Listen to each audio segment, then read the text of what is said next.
Okay, we talk about taking care of our people, and the fact of the matter is we're short of people. Everybody I talk to, and we're getting it from both ends of the scale now, where people are telling me that they can't get mechanics because the mechanics are all retiring.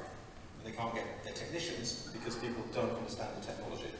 So, and then of course we've had other things changing, like changes to the MOT and how the training is conducted, all those sorts of things. So, to talk to us about recruitment, I'd like to invite to the stage Gavin White, the Managing Director of NTDA member Autotech Recruit Limited.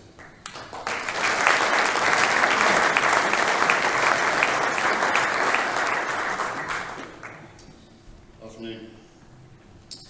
You'll have to bear with me, I will come back to this paperwork. I was at a Recruitment Confederation meeting earlier this week and I didn't get a chance to put some of these facts and figures into the slides before sending them over. So, first I'd just like to echo what Paul was talking about this morning actually. A lot of what we're seeing at the moment with a lot of garages, clients that are ringing into us are constantly concerned about where's the next generation coming through from, don't seem to be getting the right people from colleges, what they're being taught is wrong, ageing workforce. There's other industries that are absolutely pilfering our industry because of the technical skills. I was with Nationwide Repair Centres the other day, for example, and basically nearly had to shut that whole branch down because Siemens Wind Farm Projects had walked in, brazenly just spoke to all of their guys and said, what are you guys earning at about 25 grand a year? Well, we're paying 35 grand, everyone down tools and went to work for Siemens like that.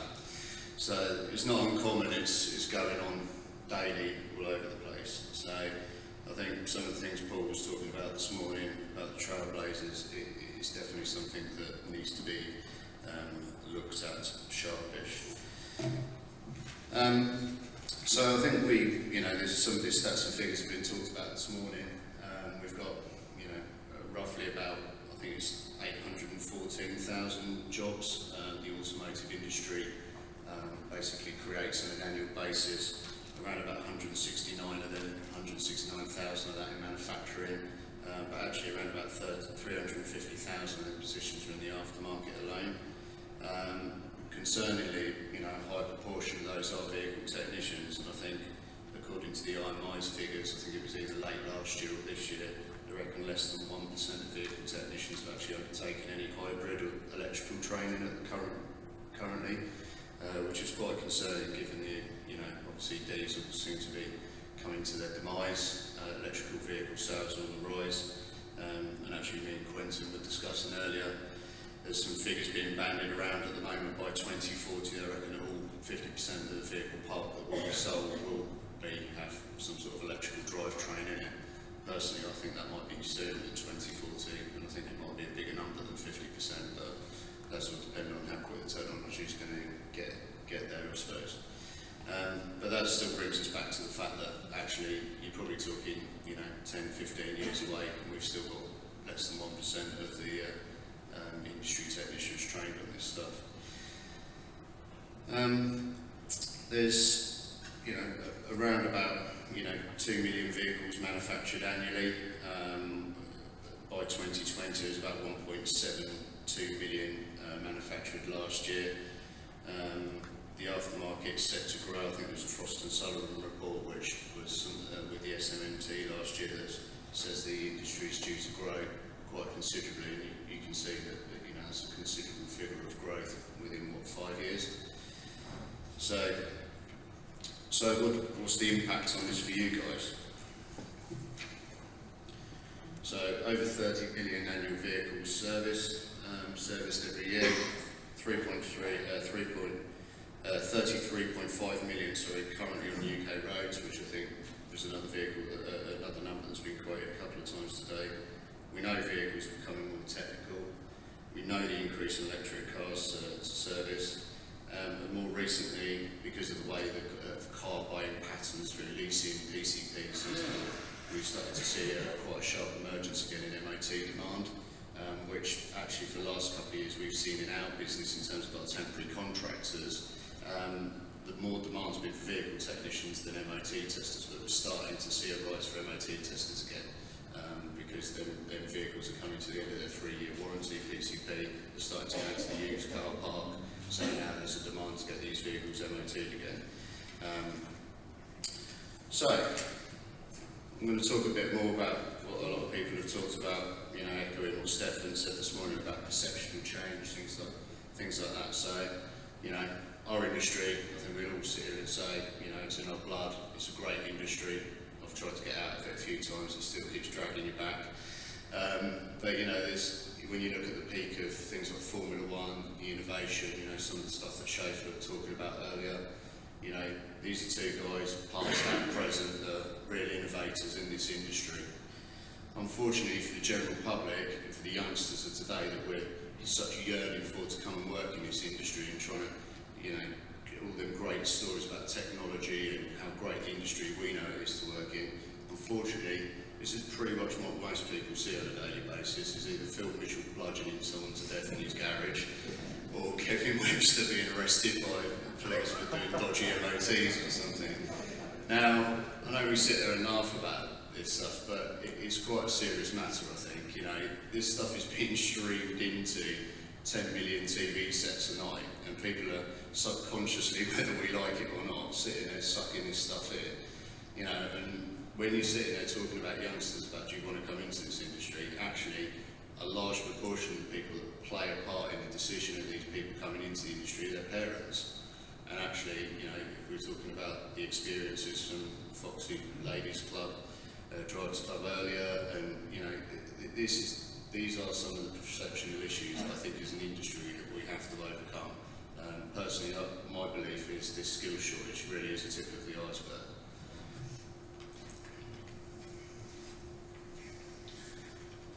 So there's some industry, some of the informational data that I received in London this week at the REC report, and the REC, the Recruitment Employment Confederation, aren't just for the recruitment industry or recruiters like us, they are for employers, they're for everyone to get involved in. So I know like Mercedes-Benz, Inchcape, some of the big motor retailers, they work with the REC closely to understand what the employment markets are doing, how they can retain staff, how they can upskill them, all these sorts of things. And they're working very hard at the moment with government, obviously the impacts of Brexit and them sorts of things, which I think, migration workers have probably been a big factor in this industry over the last 10 years. Now a lot of these individuals are going back to Poland, places like that, it's causing a big problem, So there was a worldwide study that was conducted recently by Gallup, and if you just type it into Google you can find it, it's all there. But they're saying that roughly in any business, so this was a global study, so it was 142 countries, it was something in the region of only 17% of UK workers are actually psychologically committed to their job. So, you're talking somewhere in the region of about 83,000 people that are actually completely disenchanted and unengaged with their job, which is quite Roger. It's a big problem. So, I think one of the things we're talking about, yes, there is a skill shortage, that needs fixing. We need to attract more people to the industry, that needs fixing.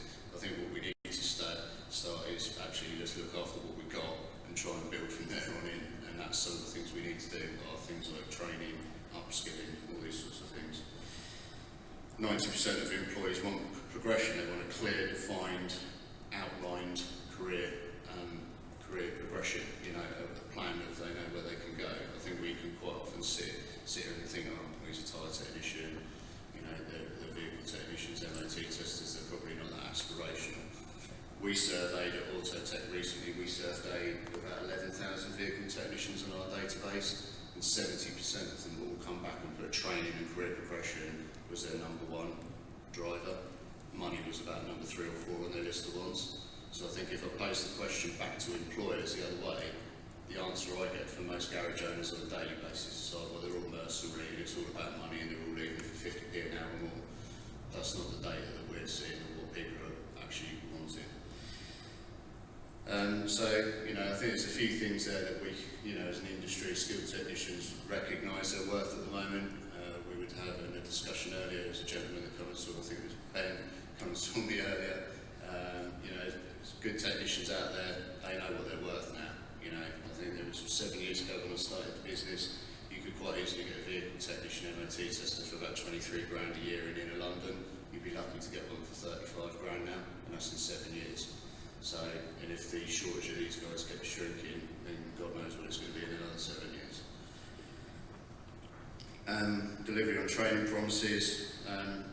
Training provides flexibility within the business. I know a lot of people see it as a front-end cost, but actually, you know, if you invest in your people, you know, especially with a lot of youngsters nowadays, you know, we're seeing a lot of garage owners seem to be absolutely petrified of things like social media, Facebook. Well, actually, these guys might be coming in as vehicle technicians, but that doesn't necessarily mean you can't get them involved in other areas of the business and give them opportunities to work in do the social media for the business, whatever it is. Just because you don't understand it doesn't mean that you can't, you know, embrace their knowledge. And empty bays, you know, cost at the end of the day. A lot of our clients out there, a lot of everybody out there, you know, ultimately you guys open these garages and businesses to make profit. It's not a dirty word, but ultimately it's a huge amount of investment that goes into these establishments, and, you know, having these bays or ramps sitting idle, you know, it's a costly exercise. So at the moment there's just some information from Indeed, which seems to be quite becoming like the Google of jobs boards at the moment. There's some data around the UK automotive industry. I reckon there's something around about 5,000 new jobs that get posted every week, and that's just within the aftermarket area. So I couldn't get any data on how many of the previous 5,000 were actually filled, but I reckon there's somewhere in the region of about 5,000 new jobs being posted every week. My personal opinion is not many of them are being filled.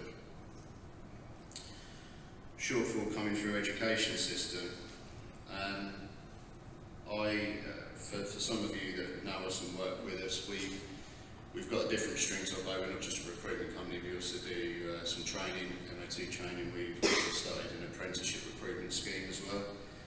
So I spent some time last year to January this year visiting about 60 F&E colleges between August and January this year. And I've got to say, it was pretty shocking. It was pretty shocking. I've actually got some images there.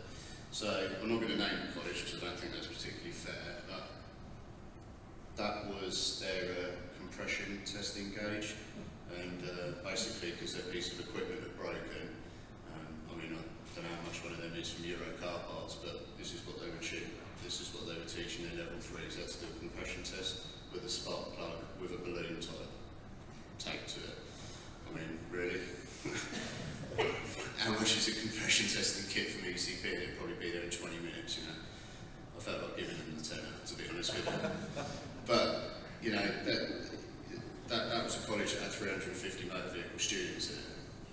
And then we're sitting here wondering why these people are coming into the industry, you know, barely even were concerned about them even touching a tyre, let alone working on an engine.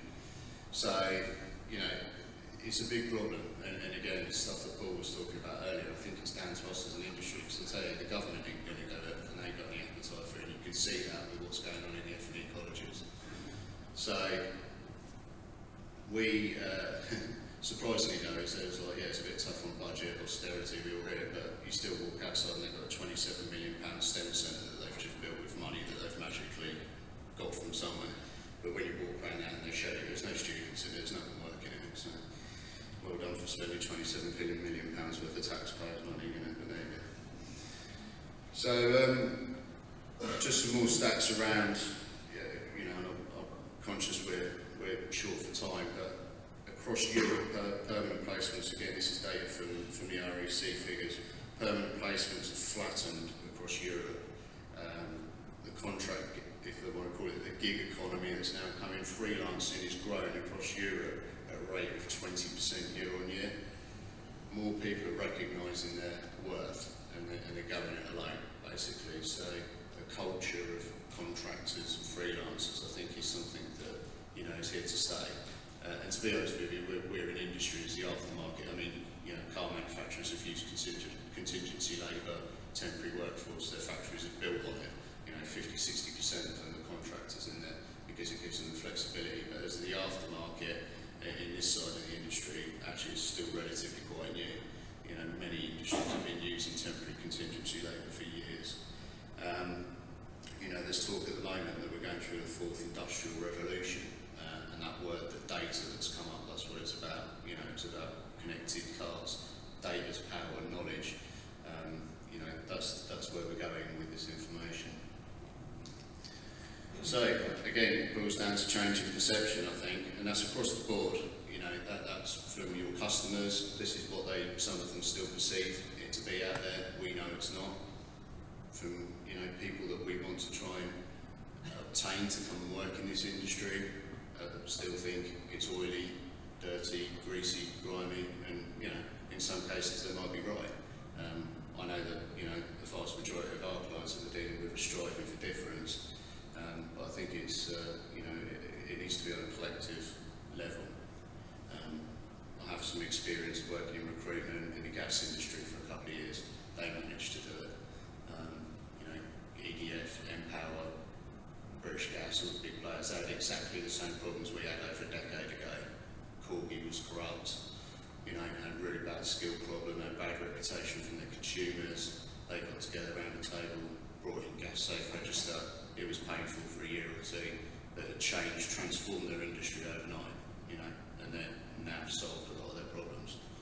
Again, there wasn't any government appetite to that, but they were brave enough to basically get off their backsides and do something about it. So that's me. So if anyone wants to, yes, we do recruitment, but if anyone wants to come and talk to us about how we can help in other ways, there's a bit of information and on outside or here this evening. Thank you very much.